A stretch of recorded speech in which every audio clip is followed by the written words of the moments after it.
BJP दावा ये कर रही है कि महाराष्ट्र, दिल्ली, बिहार, गुजरात, मध्य प्रदेश, छत्तीसगढ़ और झारखंड में वो जितनी सीटें जीते थे इस बार भी उतनी ही सीटें जीतेंगे, यानी वो रिटेन कर जाएंगे। यानी इन राज्यों में ना तो बीजेपी को कोई प्रॉफिट होगा और ना कोई लॉस होने जा रहा है, ऐसी उन्हें उम्मीद है। यानी कि 28 सीट छत्तीसगढ़ की 9, झारखंड की 11, जो टारगेट 400 पार है, ये बीजेपी का अनुमान है। ये बीजेपी का अनुमान है, इसमें इंडिया टीवी का कोई अनुमान नहीं है। हम तो यहाँ केवल चर्चा कर रहे हैं, हम संभावनाओं पर बात कर रहे हैं। रशीद जी, बीजेपी ये कह रही है कि महाराष्ट्र की 23, दिल्ली की 7, बिहार की 17, ये तो वो रिटेन करने ही वाले हैं।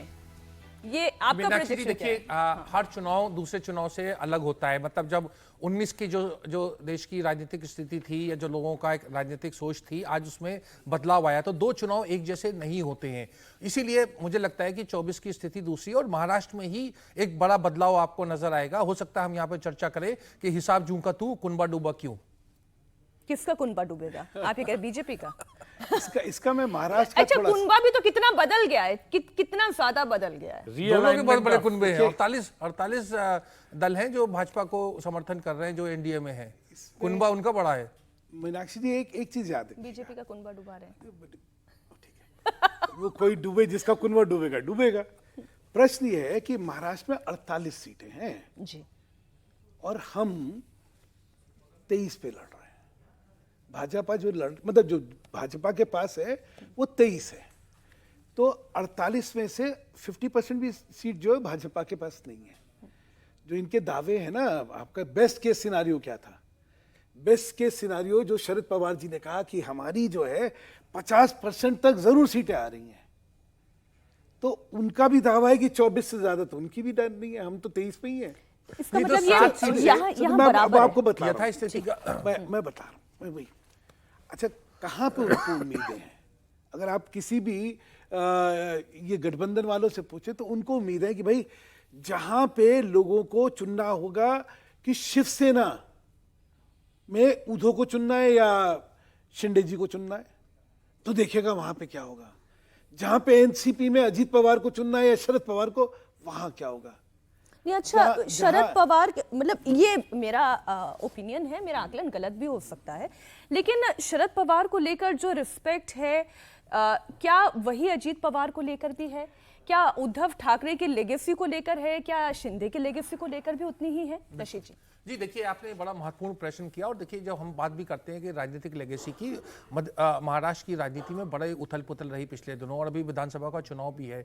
अब वहाँ पर ऐसा नजर आता है कि मतदाता जो है वो जिसका हम कहें एनसीपी का मतदाता है या शिवसेना का, वो 2/3 1/3 में इस तरह से स्प्लिट नजर आता है। और 2/3 उनका झुकाव अगर शरद पवार और उद्धव ठाकरे की तरफ है, तो आप देखेंगे कि बड़ा बदलाव आएगा। दूसरी बात, जो एक राजनीतिक रूप से जो ध्रुवीकरण की राजनीति होती है, महाराष्ट्र में उसका प्रभाव बहुत कम नजर आता है। और तीसरी बात आती है दलित वोट की। वहां बहुत ज्यादा दलित वोट है, और दलित वोट में जो संविधान को लेकर तरह तरह की बातें कही गई है, उसका भी वहां पर थोड़ा असर पड़ा है। प्रकाश अंबेडकर की पार्टी ने पिछली बार 7% वोट मिला था और 8 सीटों को प्रभावित किया था। इस समय वो प्रकाश अंबेडकर की पार्टी का ज्यादा प्रभाव हमें वहां नजर नहीं आता है। तो ये सारे फैक्टर हैं। अगर हम मैं अपने उनकी सुधांशु मित्तल जी की बड़ी इज्जत करता हूं, क्योंकि वो निष्पक्ष भाव से कहती हैं बातें। अगर 24-24 की भी बात आती है, तो मीनाक्षी, इस समय गठबंधन के पास में, मतलब जो भाजपा का जो गठबंधन था, उसके पास में 41 सीटें थी, तो 41 से घट के अब इसकी भरपाई कहां से होगी, ये एक बड़ा प्रश्न उठाता है।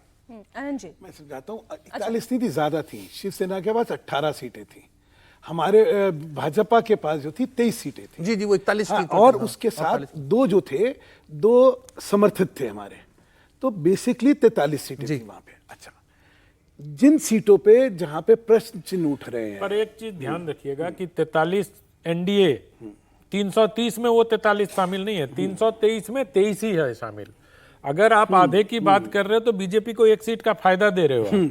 मैं सिर्फ ये, जब हम बात करते हैं ना, तो हम ये भूल जाते हैं, एनडीए की सीटें काउंट करते हैं और कहते हैं कि सीटें बीजेपी की कम हो रही है। जो 303 सीटें बीजेपी की है, उसमें महाराष्ट्र से बीजेपी को सिर्फ 23 सीटें है ना, उसमें कोई 41 की बीजेपी की हाँ, तो मैं ये कह रहा हूं कि बीजेपी वो रिटेन कर रही है 23 सीटें। महाराष्ट्र में इतना भ्रम है, 2/3, मतलब मैं आमतौर पर अपने फेलो पैनलिस्ट की बात पर रिएक्ट नहीं करता हूं, हमारे मित्र भी हैं, लेकिन जो उबाठा है और जो शिवसेना है, उबाठा और शिवसेना में शहर और अर्बन वोटर्स में लेके संघर्ष है। अब बारामती में सुप्रिया की सीट ही फंसी हुई है।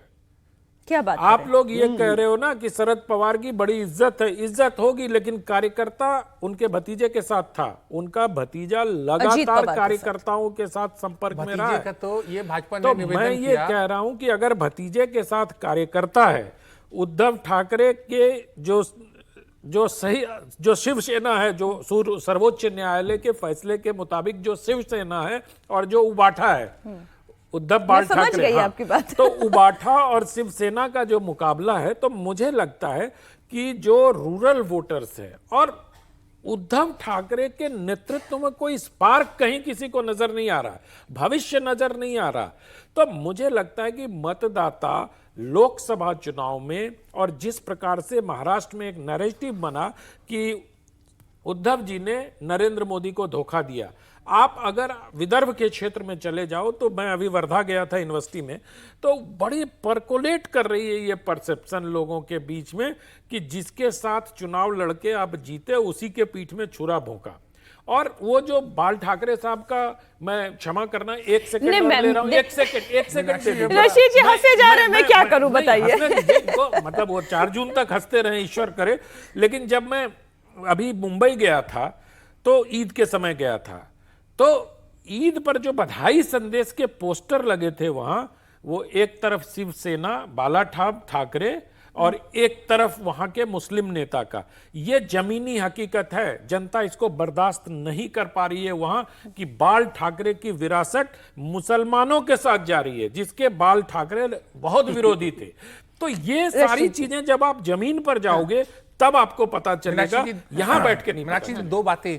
एक तो सबसे बड़ी बात, जब छुरा घोंपने की बात होती है और जनता में उसमें कोई क्या उसका एक रिएक्शन आता है, तो हमें यह भी सोचना चाहिए कि अजीत पवार ने क्या किया और खुद जो थे शिंदे साहब ने क्या करा। तो ये तमाम चीजें होती हैं। तो राजनीतिक दल बदल जो है, वो जनता केवल एक तरीके से नहीं देखती है। वो या तो वो दल बदल को, जो ये टर्न कोर्ट होते हैं, उनको बुरा समझती है, या वो कहती है कि ठीक है। इसी तरीके का वर्डिक्ट आता है। दूसरी बात, जो बात करी ईद की और ठाकरे की फोटो के साथ में, देखिए तो सामाजिक मतलब सौहार्द उसकी बात है। इसीलिए मैंने कहा कि वह पोलराइजेशन की पॉलिटिक्स जो है वो महाराष्ट्र में नहीं जम पा रही है। ये शिवाजी का राज्य है, जहाँ के ऊपर ना शिवाजी सांप्रदायिक थे, ना आज वहाँ की कोई राजनीतिक दल है। तो ये उसकी वहाँ का हर एक राज्य का एक धरोहर होती है, और वहाँ की एक धरोहर है। बाला साहब ठाकरे भी, मैं आपको बताऊं, वो जो भी उनकी जो इमेज है, वो कभी भी संघ परिवार से नहीं जुड़े थे। उनकी एक अपनी अलग उनकी अपनी राजनीति थी। उन्होंने इमरजेंसी का समर्थन भी किया था, ये भी बात रिकॉर्ड पे दर्ज है, क्योंकि मैंने थोड़ा बहुत इतिहास का भी अध्ययन किया है। तो बाला साहब अपनी मर्जी के मालिक थे, और उनका बेटा भी अपनी मर्जी का मालिक था।